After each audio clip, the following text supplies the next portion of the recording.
Niatnya itu memang kan liburan ya, niatnya liburan dan niatnya memang ya spiritual juga kan. Saya kan memang selalu seperti itu. Jadi misalnya nih saya ke suatu kota, ada tujuan kerja atau ada tujuannya liburan, pasti akan saya usahakan ke tempat-tempat napak tilas atau petilasan-petilasan gitu ya, sekedar kita menjalin hubungan silaturahmi gitu. Nah, kalau pas ada waktu senggang ini pasti akan saya minta ziarah atau saya minta ke petilasan, napak tilas, saya tawasul di sana gitu ya.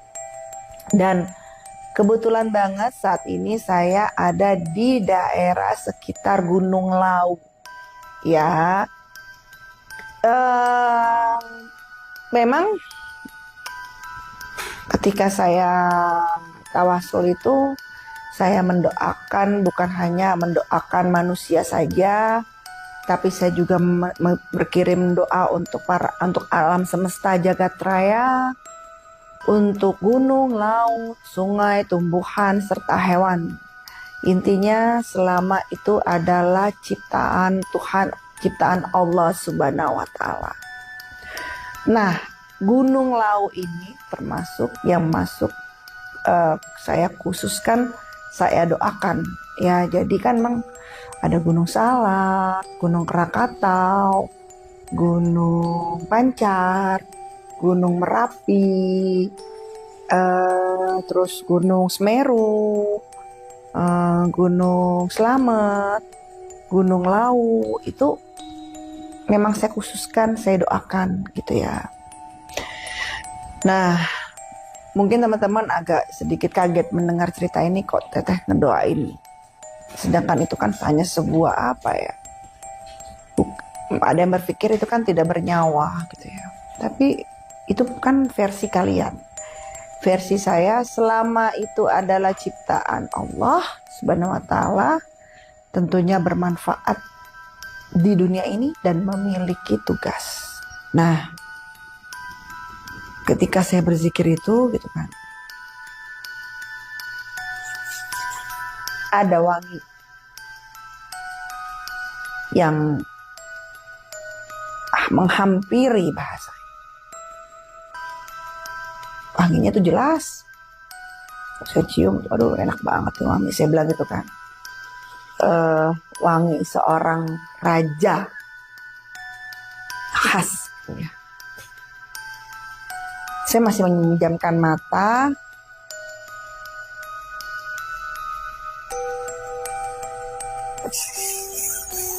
Beliau mengucapkan salam, saya juga mengucapkan salam. Akhirnya tangan anak saya cari, saya genggam begini. Antar saya sama anak saya genggam. Dan saya pegang ini. Terus saya perkenalkan, ini anak saya. Sama niatnya tidak niat apa-apa. Tidak niat untuk hal apapun, tidak. Kita ingin bersilaturahmi dan ingin merasakan energi itu. Sampai akhirnya beliau seperti apa ya, gimana ya, mengiyakan gitu loh.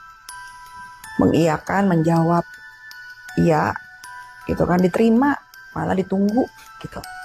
Kayak tadi saya bilang, sudah diterima, ditunggu kemana aja gitu. Saya bilang ya memang ya perjalanan kehidupan membuat saya akhirnya baru hari ini saya bilang itu kesini gitu. Tetapi kan dalam doa saya selalu mendoakan, saya bilang gitu. Nah udah saya ngobrol lah, saya merem gitu kan. Terus saya mata ini kayak di bumi, kayak ayo lihat buka matamu gitu kan. Karena kan menjaga sopan santun saya nunduk ya. Saya nunduk begini. Akhirnya buka matamu. Saya pelan-pelan. Kalau anak saya mah udah melek duluan dia. Agak-agak emang.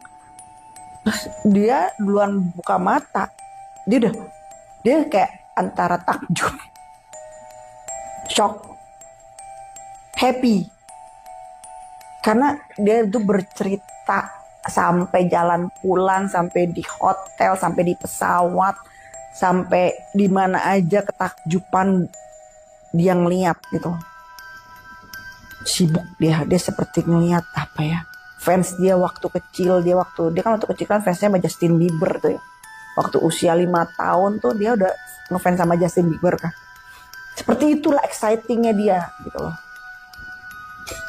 Terus udah gitu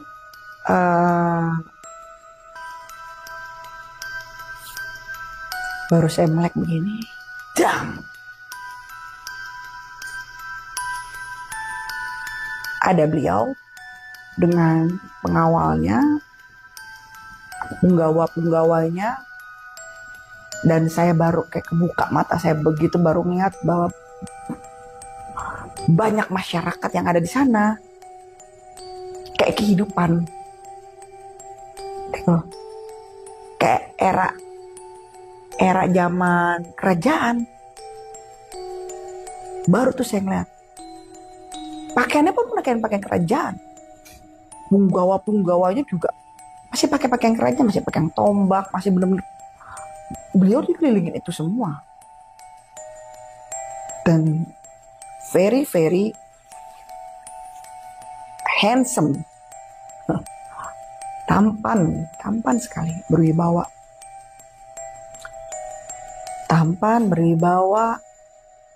apa ya, karismatik,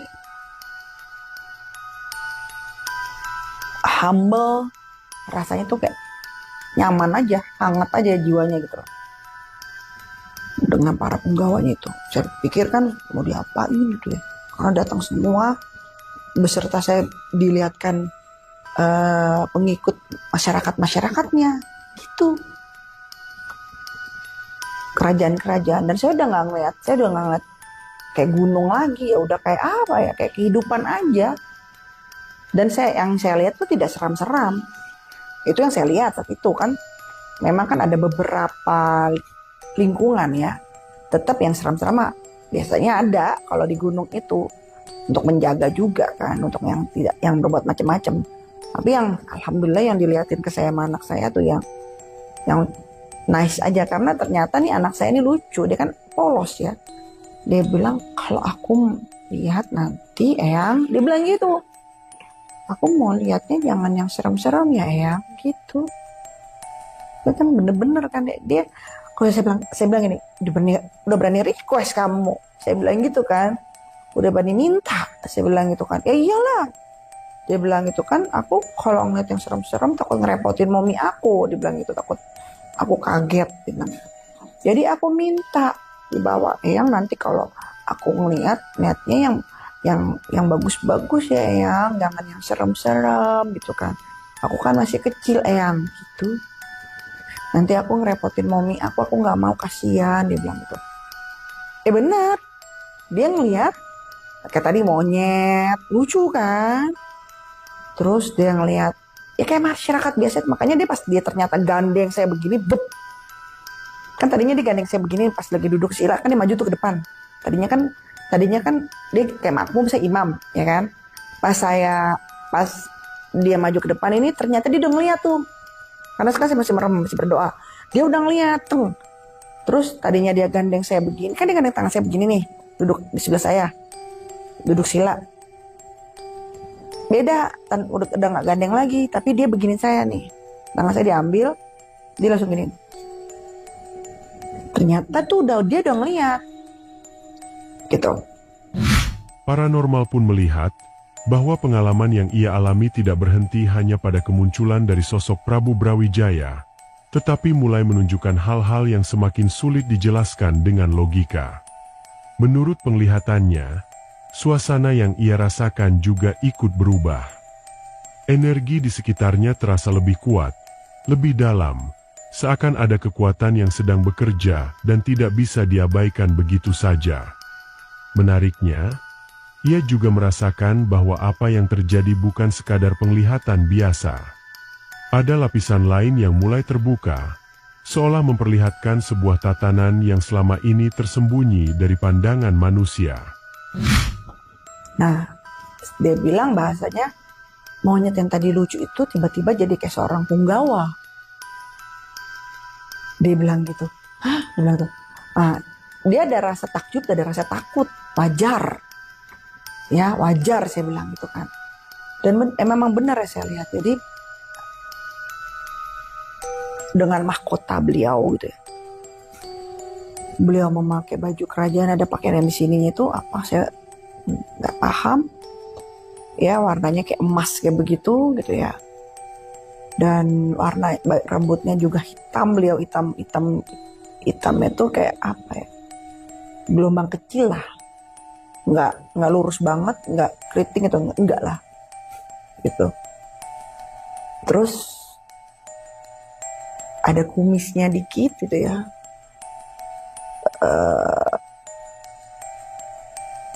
Dengan tulang wajah yang kokoh, yang benar-benar jelas sekali gitu lah, kuat tulang pipi ininya gitu. Ya, terus dengan dagunya kayak saya begini nih, gini terus tapi dia ya kan saya juga, ya gimana ya, kayak ada belahan gitu. Terus alisnya bener-bener pekat lebat.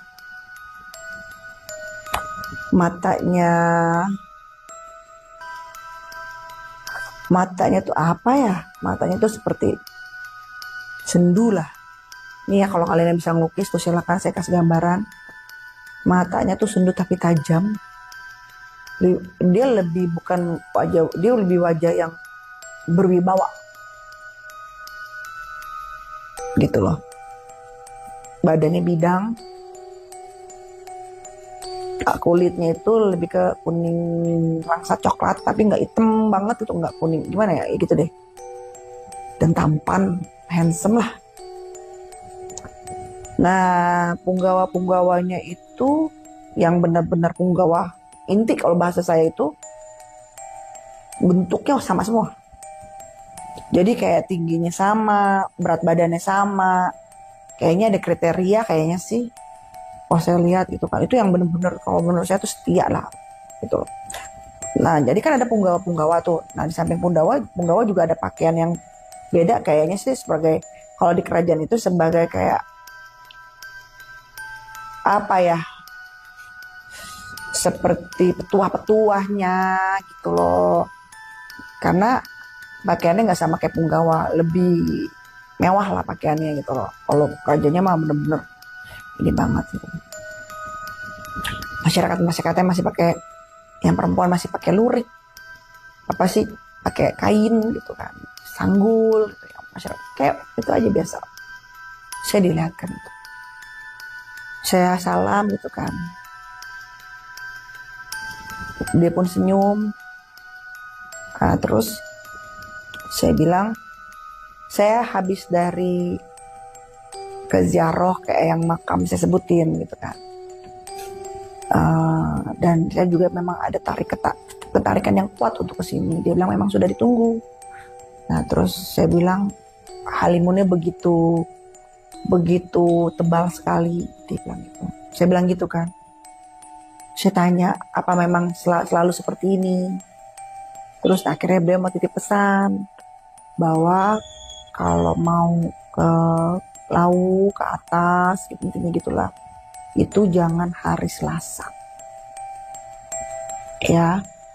Untuk pendaki gunung laut kalau bisa jangan hari Selasa naik gunung laut, karena hari Selasa itu memang kenapa kok halimunnya lebih turun, lebih tebal, lebih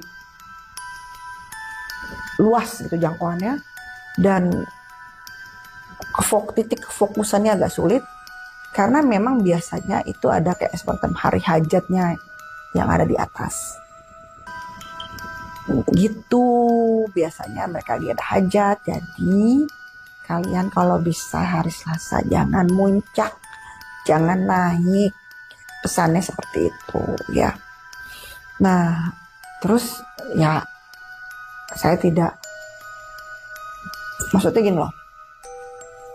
Ya silakan kalian percaya atau tidak, saya juga tidak memaksa, tidak mau berdebat juga, karena yang saya rasakan seperti itu dan saya dapat seperti itu. Namun bila mana tetap naik, ya terima resiko. Yang namanya ada hajatan.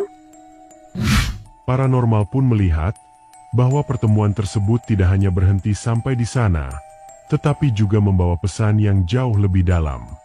Dalam penglihatannya, ia menyampaikan harapan agar tanah Jawa tetap berada dalam kondisi yang baik, tetap subur, dan tetap terjaga keseimbangannya. Ia mengaku bahwa doa itu tidak hanya ia tujukan untuk manusia, tetapi juga untuk seluruh ekosistem yang ada. Menurutnya, ada keterkaitan yang kuat antara alam dan manusia, yang seharusnya terus dijaga. Ia juga merasakan bahwa hubungan antara keduanya tidak bisa dipisahkan, karena saling memengaruhi satu sama lain. Saya bilang, ya harapan saya tanah Jawa, Pulau Jawa ini akan senantiasa subur, akan senantiasa baik-baik. Saya minta kepada Gusti Allah, saya bilang gitu kan. Dan Bismillah mendapat karomah dari Eyang gitu kan, dan Eyang juga membantu ekosistem tanah yang ada gitu loh, untuk kesuburan, untuk peternakan, untuk tetap terjaga udaranya yang baik gitu.